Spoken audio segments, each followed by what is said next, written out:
புத்தக திருவிழா என்று சொல்லுகிற போது விழா என்றாலே மக்களுக்கு ஒரு விருப்பம் தருகிற சொல். இன்னும் அதை கொஞ்சம் பாமரத்தன்மைப்படுத்தினால் பண்டிகை. புத்தக பண்டிகைன்னு சொன்னால் ஒரு வேளை சுண்டல் கிடைக்குமோ, அவல் கிடைக்குமோ, பிரசாதம் கிடைக்குமோ என்று எதிர்பார்க்கிறவர்களும் இருக்கக்கூடும். புத்தகத்தை ஒட்டிய திருவிழா என்பது ஒரு அறிவு சார்ந்த விழா. அறிவு சார்ந்த விழாவை ஒரு சமூகம் ஏற்பாடு செய்வதென்பது அந்த சமூகம் வளர்ந்திருப்பதற்கான அடையாளத்தை காட்டுவது. ஐக்கிய நாடுகள் சபை அதனுடைய தொடர்புடைய யுனெஸ்கோ என்ற கல்வி, பண்பாடு, அறிவியல் அமைப்பு உலக புத்தக தினத்தை ஏப்ரல் 23 என்று அறிவித்த பிறகு பரவலாக கொண்டாடப்படுகிற நிலைமை அண்மை காலத்திலே தான் நம்முடைய நாட்டில் ஏற்பட்டது. ஆனால் உண்மையில் இந்த புத்தக திருவிழா என்ற ஒன்று ஸ்பெயின் நாட்டில் செர்வான்டிஸ் என்ற ஒரு டான் கிக்ஸாட் என்ற அற்புதமான நகைச்சுவை ததும்புகிற கிண்டலும் கேலியும் மிக்க நூலை எழுதிய ஆசிரியன் பிறந்த நாட்டில் பிறந்த விழா இது. ஆங்கிலத்தில் சொல்வார்கள் மூடத்தனமாக அல்லது பகுத்தறிவுக்கு ஒவ்வாததாக, வினோதமாக, விபரீதமாக இருக்கக்கூடிய ஒன்றை குக்ஸாட்டிக் என்று சொல்வார்கள். அறிவுக்கு பொருந்தாதது என்று, வேடிக்கையாக, வினோதமான, விபரீதமான, விசித்திரமான, ஒத்துக்கொள்ள முடியாத, சிரிக்கத்தக்கதாக, எள்ளத்தக்கதாக, இகழத்தக்கதாக இருக்கிற ஒன்றை குக்ஸாட்டிக் என்று சொல்வார். அந்த நாவல் உலகம் முழுமையும் புகழ்பெற்றது. அந்த நாவல் ஆசிரியர் பிறந்த காட்டலோனியா என்ற ஊரிலே தான் முதலில் புத்தக திருவிழாவை கொண்டாடினார்கள். அதற்கு ஏற்றாற்போல் அந்த ஊரில் செயின்ட் ஜார்ஜ் டே என்று, தூய ஜார்ஜ் தினம் என்ற ஒரு தினமும் அந்த நாளில் அனுசரிக்கப்பட்டது. அந்த நாளில் காதலர்கள் புத்தகங்களையும் பூக்களையும் பரிமாறிக்கொள்வார்கள்.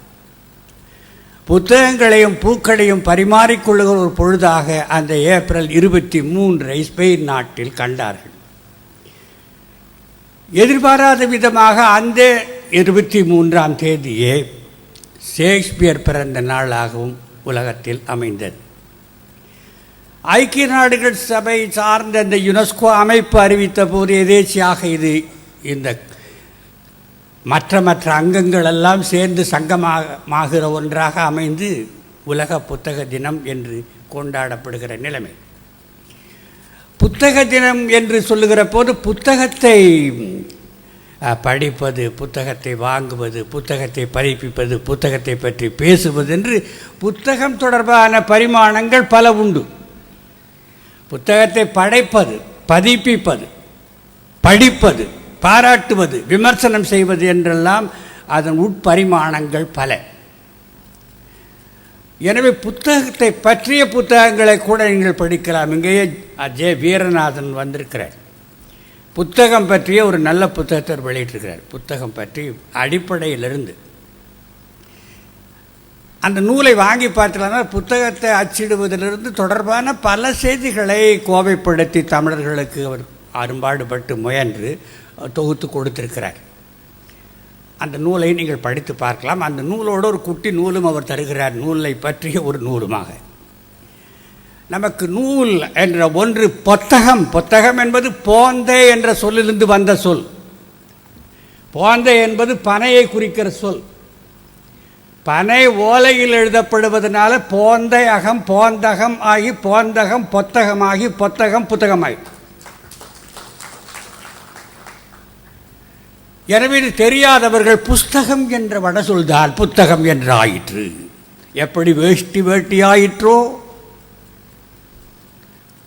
கன்று குட்டி ஆயிற்றோ, அதுபோலத்தான் புஸ்தகம் புத்தகமாயிற்று என்று தமிழ் சொற்பிறப்பு வரலாறு தெரியாதவர்கள் சொல்லி தமிழர்களை ஏமாற்றுகிறார்கள்.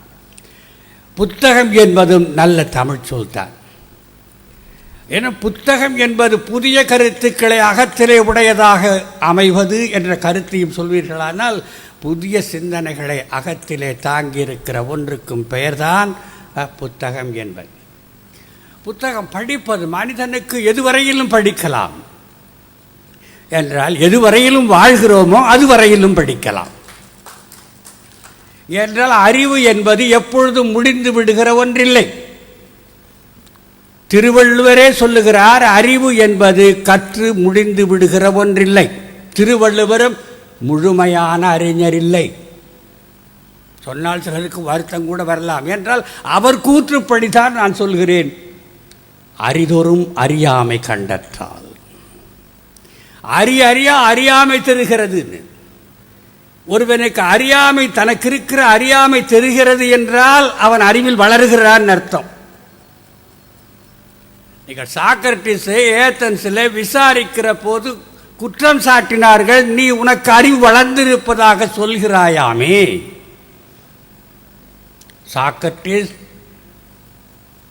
அமைதியாக பதில் சொன்னான், ஆம், எனக்கு அறிவு வளர்ந்திருக்கிறது. உடனே அங்கிருந்து ஒரு முழக்கம், இந்த கிழவனுக்கு என்ன திமிர் பார்த்தீர்களா, என்ன ஆணவம் பார்த்தீர்களா, அறிவு வளர்ந்திருக்கிறது என்று சொல்லுகிறானே என்று. அந்த குரல் அடங்கியதும் சாக்ரட்டிஸ் சொன்னான், எனக்கு இன்னும் அறிவு வளரவில்லை என்பதை தெரிந்து கொள்ளுகிற அளவுக்கு அறிவு வளர்ந்திருக்கிறது. அறிவு வளரவில்லை என்பதை தெரிந்து கொள்வதற்கு அறிவு வேண்டும்.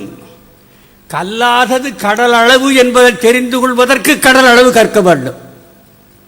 எவ்வளவு இருக்கு எல்லை எப்படி தெரியும்?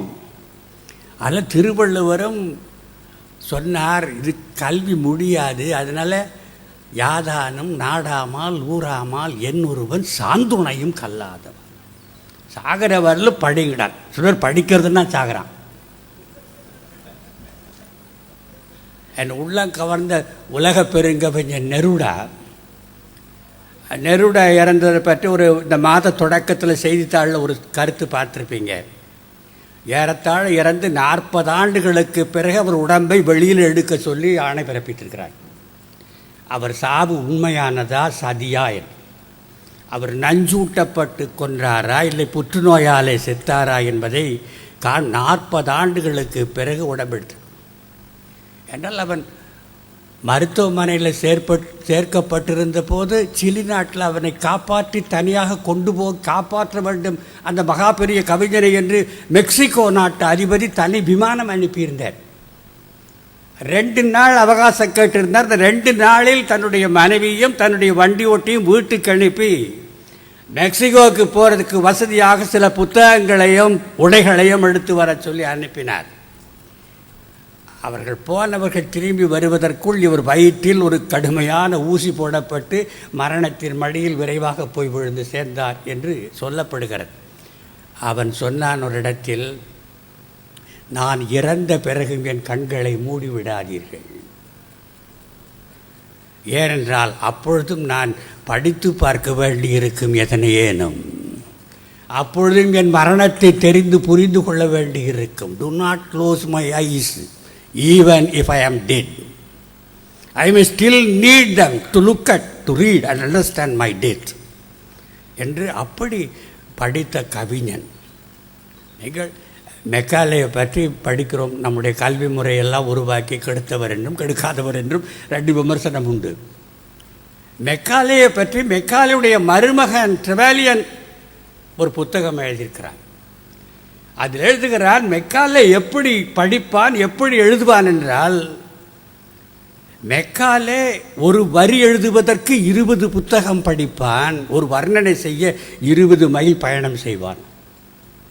He read 20 books to write a sentence and traveled 20 miles to make a description. அப்படியானால் அவன் மனதிற்கு அந்த படிப்பு என்பது எப்படி பதிந்திருக்கிறது என்று நீங்கள் பார்க்க வேண்டும். அப்படிப்பட்ட படிப்பை தமிழரிடத்திலே விழிப்புணர்வு அடிப்படையில் வளர்த்த ஒரு இயக்கம் திராவிட இயக்கம். தந்தை பெரியார் மேடைகளிலே பேசிவிட்டு 1 அணா 2 அணா 4 அணாக்கு புத்தகம் இருப்பார் மலிவா. அது இன்றைக்கு நான் 10 பைசா குறைச்சிக்கிறேன் பாரு, எப்படின்னு வாங்கி படிக்க வேண்டும் என்று. திராவிட இயக்கம் என்பது படித்து வளர்ந்த, சிந்தித்து வளர்ந்த ஒரு இயக்கம். அப்போ திராவிடம் என்ற சொல்லை பற்றி கூட இப்போ நமக்கு பெரிய சர்ச்சை எழும்புகிறது. திராவிடம் என்பது ஆரியரை குறிக்கிற சொல்தான்னு சில பேர் பேசுகிறார். நல்ல உங்களுக்கு 2 காட்ட விரும்புகிறேன். நான் ரவீந்திரநாத் தாகூர் 1913 நொபேல் பரிசு வாங்கின பிறகு அந்த பரிசை பெற்றுக்கொண்டு பேசுகிறார் தாகூர். அப்பொழுது என்ன சொல்லுகிறார்கள் என்றால், இந்தியாவில் மகமதியர்களும் திராவிடர்களும் இந்துக்களும் வாழ்கிறார்கள் சொல்ற. இந்தியாவில் திராவிடர்களும் முகமதியர்களும் இந்துக்களும் வாழ்கிறார்கள் சொல்லும்போது திராவிடர் தனியாக தாகூர் பிரிக்கிறார். இந்துக்கள் பட்டியலில் தாகூர் சேர்க்கல. இந்துக்களும் முகமதியர்களும் திராவிடர்களும் வாழ்கிற நாடு என்று தாகூர் சொல்றார். அதான் திராவிட உஜ்ஜல வங்கான்னு பாடுறார். நீங்கள் 1852-53 விவேகானந்த அடிகள் திருவனந்தபுரத்தில் வந்து தங்கியிருந்தார். 9 நாள் பேசினார். அந்த 9 நாள் பேச்சுக்கு மனோன்மணியம் சுந்தரனார் சென்றிருந்தார். மனோன்மணியம் சுந்தரனார் சென்று அவர் பேச்ச தினமும் கேட்டு மகிழ்ந்தார். மனோன்மணியம் சுந்தரன் மிகப்பெரிய படிப்பாளி, தத்துவ வரலாறு, தமிழ் இலக்கியம், இலக்கணம் கற்ற பெரும் புலமையாளர். ஒரு நாள் விவேகானந்தடிகள் மனோன்மணியம் சுந்தரனார் வீட்டுக்கு உணவுக்கு போகிறார், அழைக்கப்பட்டு. உணவெல்லாம் முடிந்த பிறகு சற்றும் எதிர்பாராத வகையில் விவேகானந்தடிகள் ஒரு கேள்வியை கேட்டுவிடுகிறார். இப்படிப்பட்ட கேள்வியை அவர் கேட்பார் என்று சுந்தரனார் நினைக்கவில்லை, நம்மாலும் நினைக்க முடியாது என்று. அவ்வளவு உன்னதமான துறவியாக நான் நினைக்கிறதுல ஒரு ஆள் விவேகானந்தர். என்னால் அவர்கிட்ட போய் பாரதிதாசன் ஒரு இடத்துல ஒரு பாராட்டி எழுதியிருக்கிறார். விவேகானந்தரை அவ்வளவு நெருப்பு பொறிபறைக்க இந்த விலங்குகளை உண்ணுகிறார்களே, இது தப்பல்லவா என்று போய் விவாதித்த போது, பஞ்சத்திலும் பட்டினியிலும் கிடக்கிற மக்கள் உண்பது தவறல்ல என்ற ஒரு கருத்தை விவேகானந்தர் பேசுகிறார். அப்படி பேசும்போது பட்டினியிலும் பஞ்சத்தில் இருப்பவர்களெல்லாம் தம்முடைய பாவத்திற்குள்ள பயனை அனுபவிக்கிறார்கள், கர்ம பலன். எனவே பஞ்சத்தையும் பட்டினியும் அனுபவிக்கிறார்கள். ஏன் விலங்குகளை அப்படி உண்ண வேண்டும் என்று கேட்டபோது விவேகானந்தருக்கு விடை சொன்னார், இந்த விலங்குகளுக்கு அதே விதிதான் விதிக்கப்பட்டிருக்கும், இவை செய்ததற்காக இந்த பலனை அனுபவிக்கின்றன என்று சொல்லி விவேகானந்தர் சொன்னதாக ஒரு கருத்து உண்டு. அது பாரதிதாசனார் பாடலாக பாடி வைத்திருக்கிறார் இந்த கருத்தை. சுந்தரனாரிடம் இந்த விவேகானந்தடிகள் ஒரு கேள்வி கேட்டார், நீங்கள் என்ன கோத்திரம் என்று. நீங்கள் என்ன கோத்திரம் என்றவுடன் ஒரு கணம் உறைந்து போய்விட்டார் மனோன்மணிய சுந்தரனார். இப்படிப்பட்டவரிடத்திலிருந்து இப்படி ஒரு கேள்வியா என்று அழகான பதில் சொன்னார் மனோன்மணிய சுந்தரனார். தன்மானம் காக்கும் தென்னாட்டு திராவிட கோத்திரம் என்று. தன்மானம் காக்கும் தென்னாட்டு திராவிட கோத்திரம் என்று. அப்படி ஒரு திராவிடம் என்ற சொல்லின் அடிப்படையிலான பல பரிமாணங்களிலான எண்ண அடுக்குகள் உண்டு. திராவிடம் என்ற சொல்லுக்கு கீழே இருக்கக்கூடிய எண்ண அடுக்குகள் உண்டு. so many layers of thought. கீழே கீழே கீழே. அப்போ பார்க்கிற போது இந்த இயக்கம் வளர்ந்ததற்கு காரணம் நம்பிக்கை அடிப்படையில் அல்ல, போதனை அடிப்படையில் அல்ல, பகுத்தறிவின் அடிப்படையில், சிந்தனையின் அடிப்படையில், நூல்களின் அடிப்படையில் தான் இந்த இயக்கம் வளர்ந்திருக்கிறது என்று வருகிற போது தந்தை பெரியாருக்கும் எதை படிக்க வேண்டும் என்ற ஒரு கேள்வி உண்டு. அப்படி இருந்ததனால்தான் ஆன்மீகத்தை சார்ந்தவராக கருதப்படுகிற வடலூர் வள்ளலார் புத்தகத்தை தந்தை பெரியார் பதிப்பித்தார். என்றால் அவருக்கான அந்த பாசிட்டிவ் ஆஸ்பெக்ட்ஸ் தான் தழுவிக்கொள்ளக்கூடிய தனக்கு சாதகமான கருத்துக்கள் வடலூர் வள்ளலார் பாடல்களிலும் தந்தை பெரியாரால் காண முடிந்தது. அப்படித்தான் பாரதியிடமும் தொடக்கத்தில் தனது பத்திரிகையில் பாரதியின் வாசகங்களைத்தான் முத்திரை வாசகங்களாக தந்தை பெரியார் போட்டிருந்தார். அதற்கு பிறகு திருக்குறள், அதுக்கு பிறகு பாரதிதாசன் என்று. ஏன்னா மனித வாழ்க்கையில் படிப்பது என்ற ஒன்றை இடைவிடாத ஒரு அறிவு முயற்சியாக செய்வது. இன்னொன்று, படிக்காமல் சிந்திக்க முடியுமா? என்னால் நம்முடைய ஐயா ரவி அவர்கள் கூட சொன்னார்கள், தொல்காப்பியர், திருவள்ளுவர் எல்லாம் நிரம்ப கற்றவர்கள். அது இன்னும் நாணயம் என்னென்று கேட்டால், நான் சொல்லவில்லை, எனக்கு முன்னிருந்தவர்கள் சொன்னார்கள் என்று ஒப்புக்கொள்ளுகிற ஒரு தாராள மனமும் அவரிடத்தில் இருந்தது. என்னென்ப யானை எழுத்தென்ப இவ்விரண்டும் கண்ணென்ப வாழும் உயிர்க்கு என்று சொன்னால், நான் சொல்ல என்னென்று சொல்வார்கள் எனக்கு முன்னே இருந்தவர்கள், எழுத்தென்று சொல்வார்கள் எனக்கு முன்னாலே இருந்தவர்கள், இவை இரண்டும் கண்ணென்று அவர்கள் சொல்வார்கள், அதை நான் திருப்பி சொல்லுகிறேன் என்கிறார் வள்ளுவர். என்றால் எவ்வளவு படித்திருப்பார். தொல்காப்பியத்தில் பல இடத்துல நூற்பாலை பார்த்திலானால் என்மனார் புலவர் என்பார். நான் சொல்ல எனக்கு முன்னால் இருந்தவர்லாம் சொல்லியிருக்கிறார். நிரம்ப நிரம்ப படித்துத்தான் தொல்காப்பியத்தை செய்ய முடியும். சங்க இலக்கியம் மற்ற இலக்கியம் அவருக்கு கிடைத்த இலக்கியங்களை எல்லாம் நன்கு படித்து பார்த்துத்தான் செய்திருக்கிறார். அதே போல திருவள்ளுவரும் தன் காலத்து அறநூல்களை எல்லாம் எடுத்து வைத்து கொண்டு சிந்தனை துலாக்கோலில் நிறுத்து பார்த்து மிக தெளிவாக பிறப்புக்கும் எல்லா உயிர்க்கும் என்று சொல்லுகிற போது பிறப்பு எல்லா உயிர்க்கும் சமம் இல்லை என்ற கருத்தை வலுவாக எதிர்க்கிறார். எல்லாரும் பிறப்பினாலே சமம் இல்லை என்பதைத்தான் நம்முடைய வர்ணாசிரம தர்மம் உட்பட பலவும் எடுத்து பேசுகின்றன. இவற்றை எவ்வளவு எளிதாக மறுத்து விடுகிறார். வேள்வி செய்யாது அபிசுரிந்து 1000 வேட்டலின் ஒன்றன் உயிர் செகுத்து உண்ணாமை நன்று. இன்னாருக்கு கொடுத்தா நீ மேலுலகம் போகலாம் என்று சொல்லிதான் பல பேர் நிறைய இங்க கறந்து ஆளை காலி பண்ணி விடுகிறான். மேலுலகம் இல்லெனினும் ஈதலே நன்று. மேலுலகம் ஆனால் இங்கே இருக்கிறவனுடைய கஷ்டத்தை பார்த்தா அவனுடைய துயரம் நீங்குவதற்கு கொடு என்று சொல்லுகிற போதெல்லாம் வள்ளுவர் தன் காலத்து அறநூல்களை எல்லாம் படித்து பார்த்து துலாக்கோலி நிறுத்து பார்த்து அறிவு சார்ந்த முடிவுகளை எடுக்கிறார். அதனால்தான் வள்ளுவர் எல்லாவற்றையும் படிக்க வேண்டும்னு சொல்லலை. இப்போ நம்மகிட்ட ஒரு பழமொழியாக இருக்குது, கண்டதை கற்றவன் பண்டிதனாவான், பைத்தியமான ஆவானை தவிர பண்டிதனாக மாட்டான். எது படித்தால் நன்மையோ அதை தெரிந்து கண்டு அதை கற்றால் பண்டிதனாவான். கண்டதெல்லாம் படிக்கிறதுக்கு வாழ்நாளும் போதாது, குப்பை குப்பையாக படித்தனத்துக்காகுது. அச்சிடப்படுபவை அத்தனையும் மெச்சத்தகுந்த புத்தகங்கள் இல்லை. ஆசிரியர் என்ற பெயரால் பெரும் கதையாசிரியர் பெரும் தொடர்கதையாசிரியர் என்ற பெயரால் வெளியிடப்படுவன அனைத்தும் பயன் தருகிற நூல்கள் இல்லை. எனவே வள்ளுவர் கற்கிற போது சிந்தித்து கற்க வேண்டும் என்கிறார்.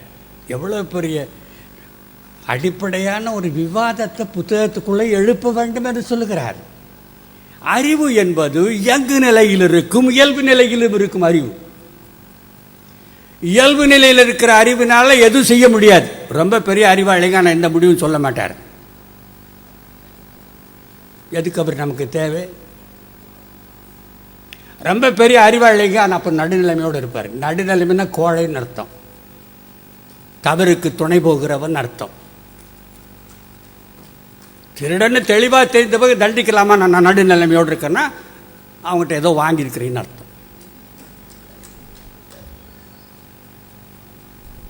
கோழி திருடனுக்கு சார்பாக கோழி திருடனத்தை பற்றி வழக்கு போன போது திருடனவனுக்கு நீதிபதி வழியில் விட்டு தண்டனையை விலக்கிட்டாரு. அன்றைக்கி நீதிபதி வீட்டில் பிரியாணி விருந்துன்னா சந்தேகம் வருமா வராதா?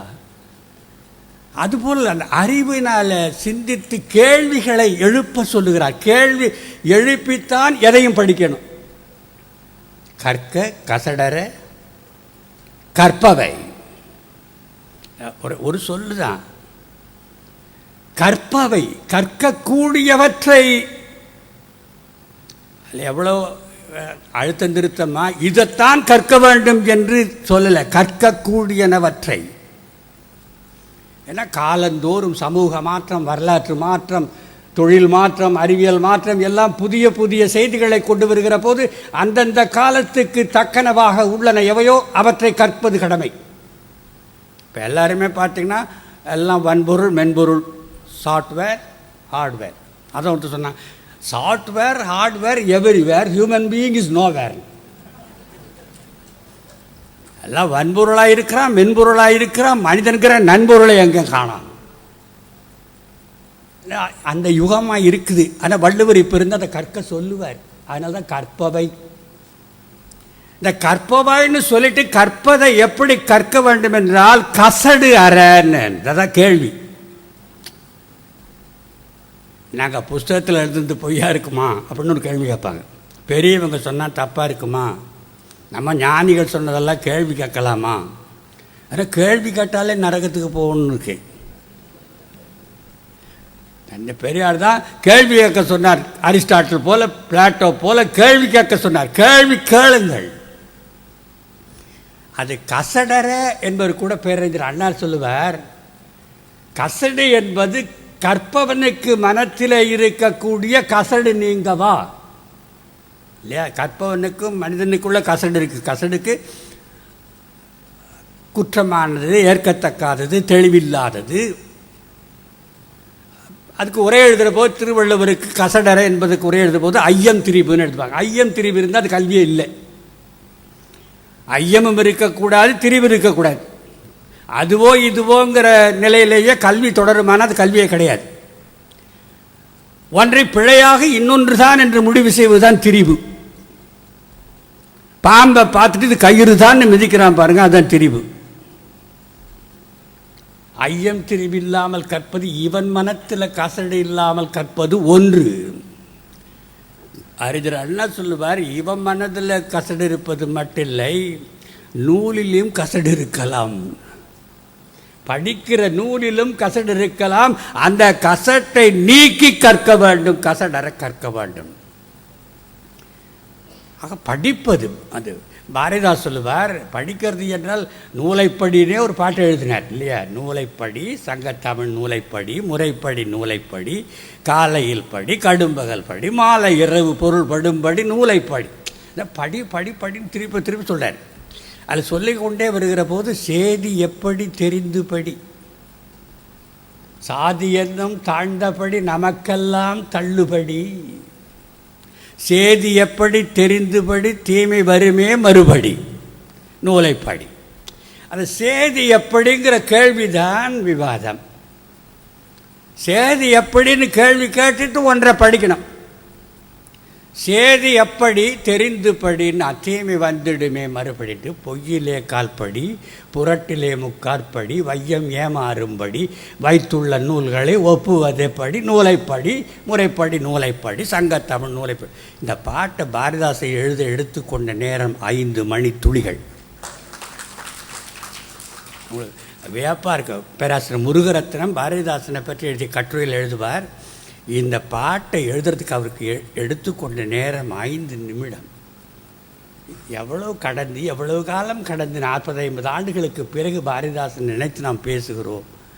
இந்த கவிதை வரிகளை குழந்தைகளுக்காக எழுதுகிறார், குழந்தைகளுக்காக. ஆனால் பெரியவங்களுக்கு தான் சேதி எப்படின்னு தெரியாமல் இருக்குது.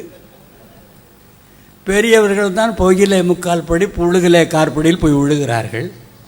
எனவே படிக்கிற போது அந்த நூலை தெரிந்து படிக்க வேண்டும் என்ற ஒன்றை சொல்லுகிறார். அந்த கேள்வி எழுப்பிக்கொண்டே படிப்பது, அந்த முறையை வள்ளுவர் நமக்கு சொல்லுகிறார். பல இடங்களில் அவரே கேள்வி கேட்பார். நமக்கு கேள்வி கேட்க தோன்றுகிறதோ இல்லையோ அவர் கேட்பார். வாய்மை எனப்படுவது யாதெனின், நாம் கேட்கணும். அவரே நம்ம கேட்போமோ கேட்க மாட்டோம். கேட்பதற்கு கொஞ்சம் அறியணும் இல்லையா.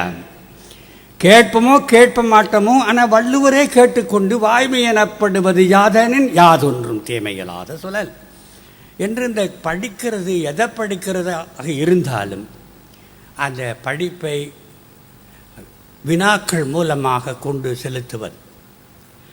இதை படிக்கிறதுக்கு பல்வேறு கோணங்கள். ஒரு மொழியினுடைய அழகை காண்பதற்கு, ஒரு மொழியினுடைய சொற்களை உணர்வதற்கு, ஒரு மொழியினுடைய கட்டமைப்பை தெரிந்து கொள்வதற்கெல்லாம் கூட படிக்கணும். தமிழ் எவ்வளவு அழகான மொழி, எவ்வளவு இனிமையான மொழி, எவ்வளவு எளிமையான மொழி. தமிழனுக்கு தாய்மொழியானது தான் ஒரு தவறாக போயிட்டே தவிர மற்றபடி தமிழ் செய்த தவறு எதுவுமே இல்லை. அப்படி எளிமையான இனிமையான தமிழ் மொழியை அது பாரதிதாசன் தான் அழகாக சொல்லி கொடுப்பார். குழந்தைகளுக்கெல்லாம் இந்த வல்லின மெல்லின இடையினமெல்லாம் இப்போ தெரிகிறதே கிடையாது, என்ன இனம்னே தெரியாது. அவன் தான் இன வேறுபாடுகளை கடந்தவன். பாரதிதாசன் சொல்வார், அந்த குருவிகள் பேசுகிற போது கூட காது கொடுத்து பாரதிதாசை கேட்பார். கண்ணன நமன கண்ணன நமன இரு குருவிகள் கூட்டுக்குள் எப்படி பாடின பாட்டுக்கள். குருவி தமிழ் பேசுது, அது கண்ணன நமன கண்ணன நமன இரு குருவிகள் கூட்டுக்குள் எப்படி பாடின பாட்டுக்கள். இந்த கண்ணன நமன என்ன இனம் நமக்கு தெரியும் இல்லையா? நான் கேட்ட மாட்டேன், உங்களுக்கே தெரியும். மெல்லின ஓசை, இந்த மெல்லின ஓசை எழுப்பி குருவி கூட்டில் உட்காந்து பாடும்போது இந்த பூனை இந்த சத்தத்தை கேட்டு தெரிந்து கொண்டு மேலே ஏறுது. தூணுக்கு மேலே கூடு கட்டிகிட்டு இருக்குது குருவி. இது பூனை மெதுவாக ஏறுது. பூனை என்ன ஒலி எழுப்புன்னா, எரல வழலை என்றொரு பூனை தூலத்தில் மெதுவாய் ஏறிய காலத்தில். எரல வழலன்ட்டு போகுது. யானை பூனையினுடைய மியா ஓசை யாரு கையில் இடைனா, எரல வழலை என்றொரு பூனை தூலத்தில் மெதுவாய் ஏறிய காலத்தில். பூனை எதுக்கு போய் எங்கள் அண்ணன் நம்மனை கற்றுக் கொடுக்கவா, கற்றுக்கொள்ளவா, இல்லை எரல வழலை சொல்லிக் கொடுக்கவா? அது வாழ்க்கையை முடிச்சிடும், குருவியோட வாழ்க்கை. இதை பார்த்துட்டு இந்த பக்கமாக ஜன்னல் பக்கம் உட்காந்துருக்கிற சிட்டுக்குருவி 2 சத்தம் போட்டு பறக்குது. மெல்லின ஓசையை எழுப்பி கொண்டிருக்கிற குருவிகள், அந்த மெல்லின ஓசையை எழுப்பி கொண்டிருக்கிற குருவிகளை கவ்வுவதற்காக போகிற இடையின ஓசையை எழுப்பி கொண்டிருக்கிற பூனை, இந்த 2 ஓசையும் கடந்து குருவி காதில் போய் விழ வேண்டுமானால் என்ன ஓசை எழுப்ப வேண்டும்? வல்லின ஓசை. கசட தபர என்று சிட்டுக்கள் பாய்ந்தன சன்னல் வெட்டுக்குள். அப்படி சொல்லிட்டு அப்படி பறந்து போகுது. அது கூட என்ன அழகுன்னு கேட்டிங்கன்னா, கசட தபர பறங்களை கடைசியில் இருக்க 2 சொல்ல மட்டும் எடுத்து பாருங்க. பற உட்கார்ந்துருக்காது, பறந்து போகணும். அது குருவிக்கு கூட தன் இனத்தை காப்பாற்ற வேண்டும் என்ற அக்கறை இருக்கிறது எங்கிருந்தாலும். சிட்டுக்கு கூட அக்கறை இருக்கிறது, தொப்புள் கூடிய உறவு அருந்து போய்விடக்கூடாது. இது பாரதிதாசன் பார்த்து அந்த தமிழ் இனிமையை சொல்லுகிறார். அந்த தமிழ் இனிமையை நுகருவதற்காக படிங்க. தமிழுக்கும் அமுதென்று பேர் என்று பேசியவன் அது தந்தை பெரியாரை தமிழ் இனிமையில் மயங்கியவர் தான். ஆனால் அதிலிருந்து விடுபட்டு வந்து வினாக்களை வாய்த்தவர். எனவே ஒரு மொழியினுடைய அமைப்பு, ஒரு மொழியினுடைய சொல், சில சொற்களெல்லாம் தமிழில் சொல்றது போல சொல்ல முடியாது. திருவள்ளுவர் நட்பதுன்னு ஒரு சொல் சொல்றாரு. முகநக நட்பது நட்பன்று. இந்த நட்பு கொள்வதை ஒரு வினை சொல்லாக்கி, நட்பில் இருந்து ஒரு வினை சொல்ல நட்பதுங்கிறார். நட்புங்குன்றனோடு நட்பது நல்லதா, நட்பது அவரோடு நட்பது நல்லதா, ஒரு வினை சொல்ல புதுசாக உண்டாக்கி தருகிறார். இவற்றையெல்லாம் தெரிந்து கொள்வதற்கு கூட நாம் படிக்கணும். அதுக்கு எல்லாவற்றுக்குமே நாங்கள் அறையில் இருக்கிற போது ஆசிரியர் ஐயாவோடும் நம்முடைய ஐயா ரவி அவரோடு பேசி கொண்டிருக்கிற போது ஒரு கருத்தை பொதுவில் வைத்தோம். நம்முடைய மரபுகளை நாம் தெரிந்து கொள்ள வேண்டும். யூதர்கள் எங்கே சென்றாலும் தன் யூத நாட்டு மரபை மறக்கிறது கிடையாது. அவர்கள் வீட்டில் போனீங்கன்னா அந்த யூத நாட்டினுடைய மேசையோ நாற்காலியோ மற்ற அவருடைய நாட்டினுடைய பாணியில் அமைந்த பாத்திரங்களோ இருக்கும்.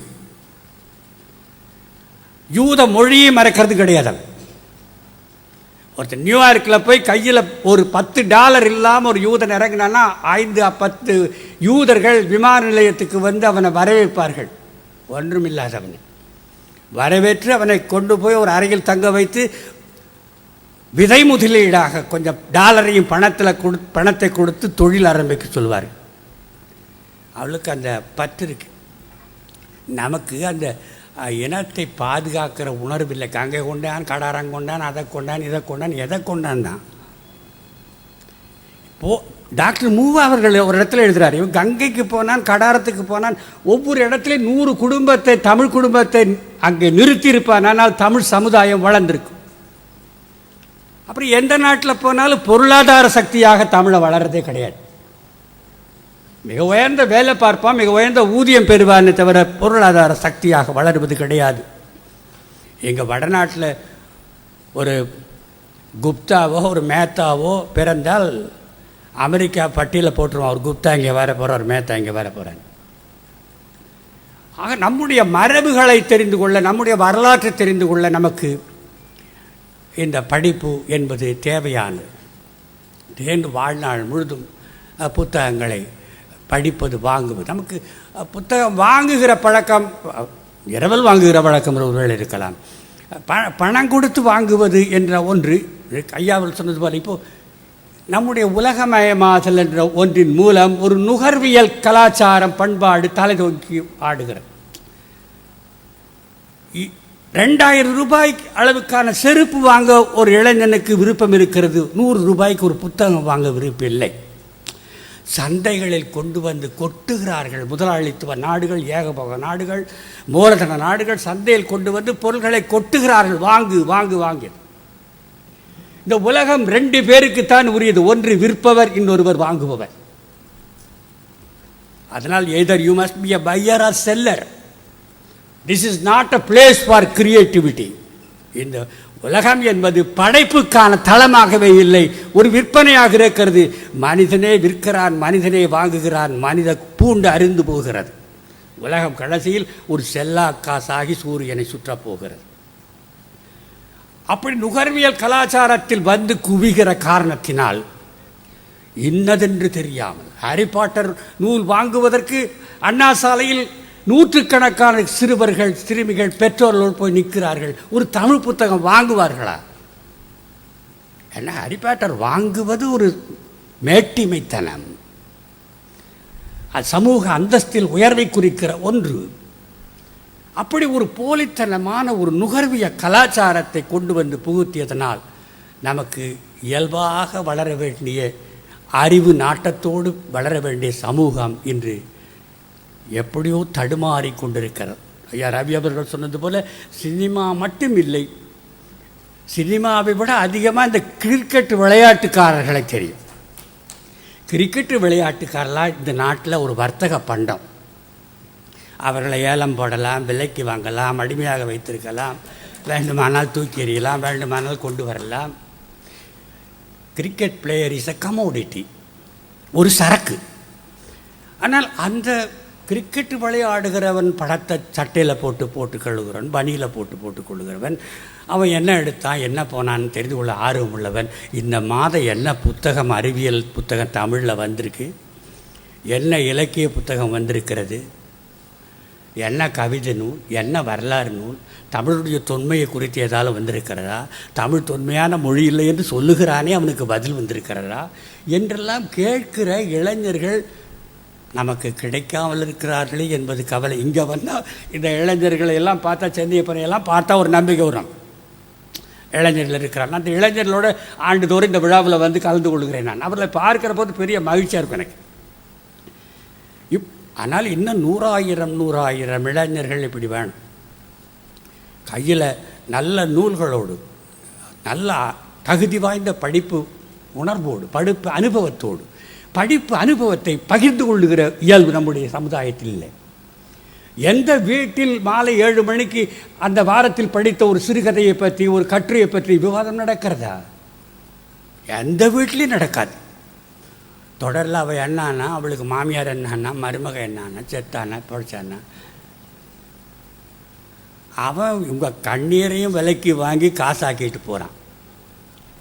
நல்ல நூல்களை பற்றிய விவாதம், குடும்ப விவாதம் கிடையவே கிடையாது. பக்கத்து வீட்டுக்காரனை சந்திக்கிற போது இந்த வாரம் கட்டுரை படிச்சிங்களா எப்படின்னு கேட்குறமா? நல்ல பத்திரிகை எதுன்னு தெரியுமா? எதுவும் தெரியாது. சந்தைப்படுத்தப்படுகிற பத்திரிகை நல்ல பத்திரிகை, சந்தைப்படுத்தப்பட்டு 2 லட்சம் 3 லட்சம் என்று விற்கிற புத்தகம் நல்ல புத்தகம் என்று நம்புகிறோம். ஒரு புத்தகம் அதிகமாக விற்பதற்கு அந்த சரக்கு மட்டுமே காரணம் இல்லை என்பதையும் நீங்கள் உணர வேண்டும். அதை ஒரு வகையாக முதலாளித்துவம் சந்தைப்படுத்துகிறது. அதற்கு பலியாகிறவர்கள் அதை வாங்குகிறார்கள். எனவே குடும்பத்திலே ஒரு வாரத்திற்கு ஒரு முறையே நாம் படிக்கிற புத்தகத்தை பற்றிய விவாதம், அம்மா அப்பா பேசணும் குழந்தைகளோட. இந்த கதையை படித்துப்பார், இந்த கட்டுரையை படித்துப்பார், பெரியார் இப்படி சொல்லியிருக்கிறார் இது பற்றி என்று பார். உலக அறிஞர்களெல்லாம் கொண்டு வந்து வீட்டில் கொடுத்தா அவர்கள் மனம் கெட்டு போகாமல், மனம் கீழறக்கமாகாமல் பண்பாட்டோடு வளர முடியும். எனவே அது செய்வது நம்முடைய கையில்தான் இருக்கிறது. காலம் கடந்து போய்விடவில்லை. நல்ல இளைஞர்கள் இருக்கிறார்கள், ஆர்வத்துடிப்புள்ள இளைஞர்கள். எனக்கு அவர்கள் வயதில் கிட்டாததெல்லாம் இப்பொழுது அவர்களுக்கு கிட்டியிருக்கிறது. அறிவியல் முன்னேற்றம், தொழில்நுட்ப முன்னேற்றம் எல்லாம் இவற்றையெல்லாம் வைத்துக்கொண்டு நல்ல படிப்பாளர்களாக மாறி உலக நூல்களையெல்லாம் படிக்க வேண்டும், உள்ளூர் நூல்களை படிக்க வேண்டும், விவாதங்களோடு படிக்க வேண்டும், விவாதங்களை இடையறாது நடத்த வேண்டும். வீட்டிற்கு ஒரு புத்தக சாலை என்று பேரறிஞர் அண்ணா அவர் சொல்வார்கள். புத்தக சாலை இருப்பதை விட முக்கியமானது வீட்டில் இருப்பவர்கள் புத்தகம் பற்றி பேசுகிறவர்களாக இருப்பது. அப்படிப்பட்ட ஒரு மறுமலர்ச்சியான நாடு உருவாக வேண்டும் என்ற என் விருப்பத்தை தெரிவித்து அமைகிறேன். அனைவருக்கும் நன்றி, வணக்கம்.